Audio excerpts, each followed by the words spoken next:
Advocate Bhudev Mahanandia का अभिवादन स्वीकार कीजिए।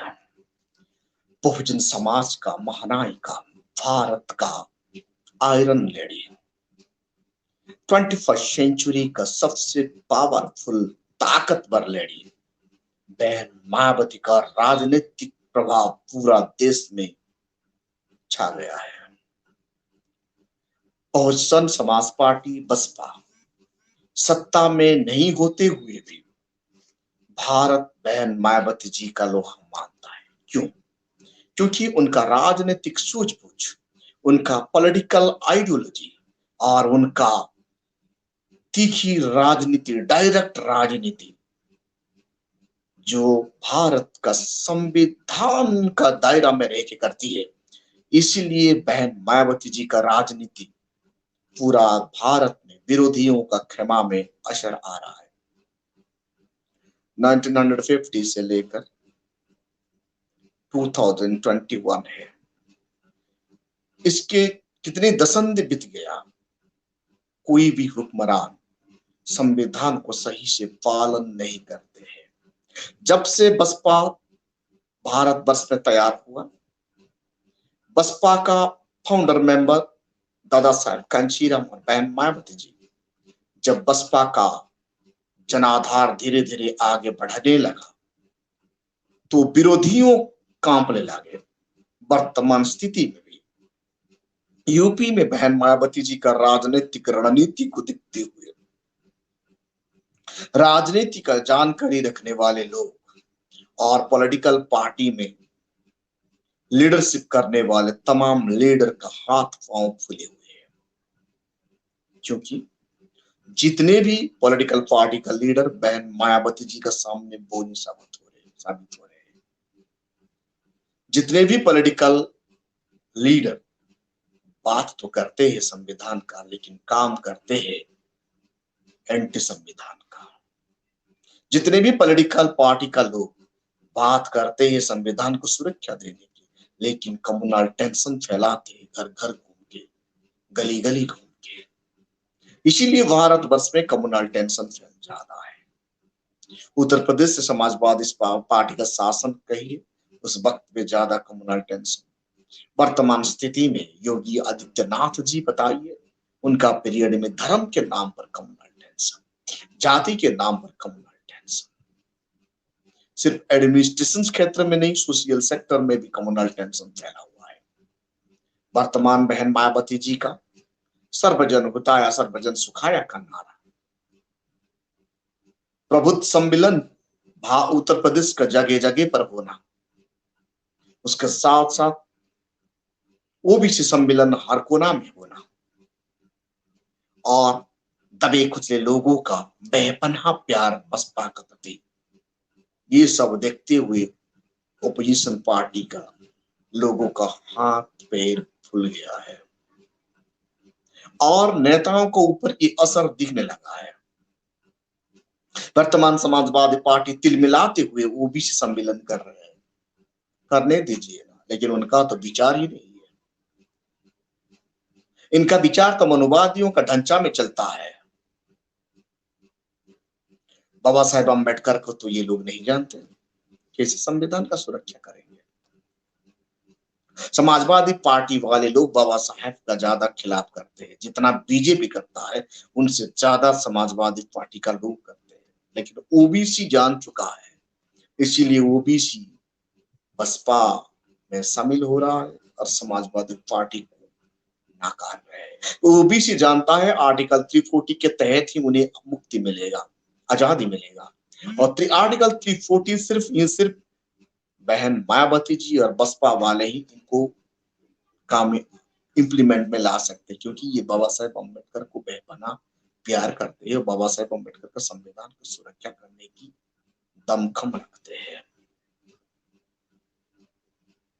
समाजवादी पार्टी वाले जैसे अखिलेश यादव जी, जब वो कुर्सी पर बैठते हैं तो हिंदू रीति रिवाज पालन करके, मतलब मनुवाद रीति रिवाज पालन करके वो करते हैं, संवैधानिक रीति रिवाज नहीं।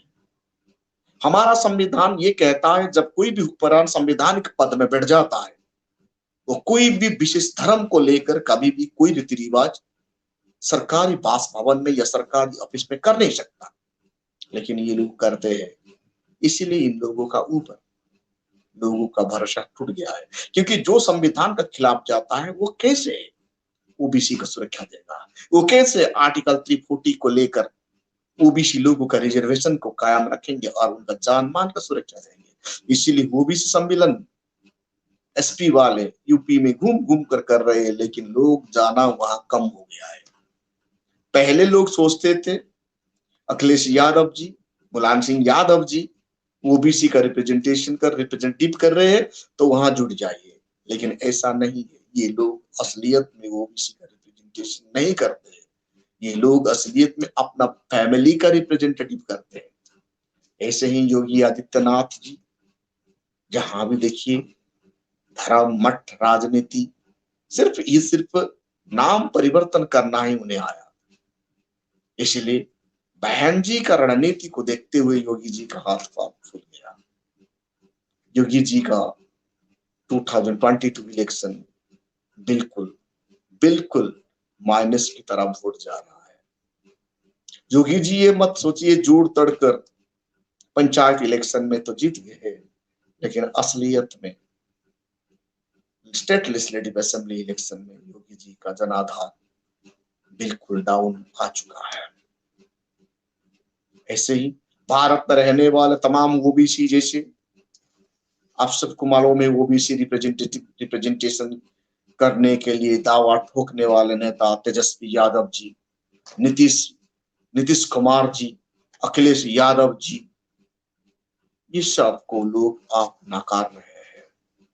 ओबीसी समाज उनसे कट रहे हैं, ओबीसी समाज बिल्कुल अब उनसे जुड़ नहीं रहे, क्योंकि ये सब संविधान को नहीं मानते, ये सब बाबा साहेब अम्बेडकर को नहीं मानते, ये लोग बाबा साहेब अम्बेडकर का संविधान को भी नहीं जानते।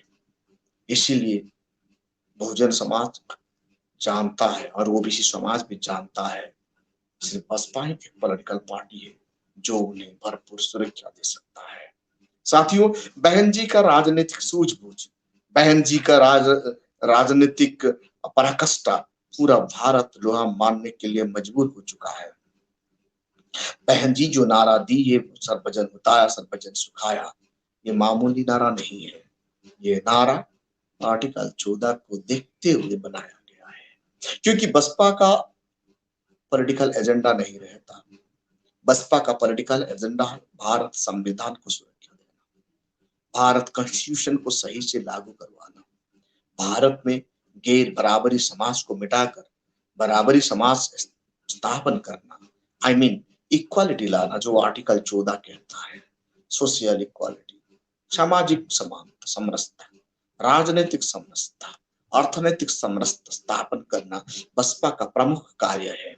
इसीलिए हर कोई व्यक्ति आज बसपा की तरफ जा रहे हैं। हर कोई पॉलिटिकल पार्टी का लीडर, समाजवादी पार्टी बताइए, आम आदमी पार्टी बताइए, बीजेपी बताइए या कांग्रेस, हर कोई पार्टी का नेता यूपी में अपना अपना पार्टी छोड़ के बसपा की तरफ जा रहे हैं। बसपा ही एक पार्टी है जो आने वाला कल पूरा संविधान को सुरक्षा देगा।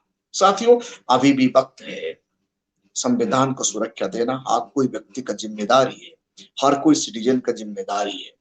जब संविधान को ही छेड़छाड़ किया जाता है, जो भी हुक्मरान संविधान को छेड़छाड़ करता है वो किसी का नहीं होता, वो सिर्फ सत्ता का लालच पर संविधान को डिसोबीडियंट करता है, और सत्ता के लालच पर सत्ता में बैठते हुए उनका जो दादागिरी है, लोगों को सम्मान नहीं करता, लोगों को साथ खिलवाड़ करता है। इसीलिए जो व्यक्ति, जो भी पार्टी संविधान को बचाने के लिए नारा दिया, संविधान को सुरक्षा देने का काम करता है, कानून द्वारा कानून का राज स्थापन करने के लिए दमखम रखता है, ऐसे ही नेता बहन मायावती जी ही भारत में एकमात्र व्यक्ति विशेष है जो भारत को बचाने के लिए दमखम रखता है। ये सब देखते हुए तमाम पॉलिटिकल पार्टी, तमाम पॉलिटिकल राजनीतिक विशेषज्ञ ये सोचने के लिए मजबूर हो गए हैं, बहन मायावती जी 2024 के लिए भारत के लिए जरूरत है। उसके साथ साथ 2022 बहन मायावती जी यूपी के लिए जरूरत है। देश में भाईचारा लाना, इकोनॉमिक स्टेबिलिटी लाना, ये सोशल इक्वालिटी लाना, ये सब एस्टैब्लिश करने के लिए बसपा, सिर्फ बसपा जरूरी है। साथियों, आप सब लोग असम न्यूज का हिस्सा बन जाइए और असम न्यूज के माध्यम से बहुजन मूवमेंट को आगे बढ़ाने के लिए आप सब लोगों का मदद बहुत जरूरी है। आप लोगों का बिना मदद से असम न्यूज ये मिशन को, बहुजन मुहिम को, बहुजन मिशन को आगे बढ़ा नहीं सकता। आपका सहयोग असम न्यूज हर वक्त चाहता है। साथियों, ये वीडियो को ज्यादा से ज्यादा कमेंट कीजिए, लाइक कीजिए और शेयर कीजिए और आपका सहयोग बेहद जरूरी है। Thank you.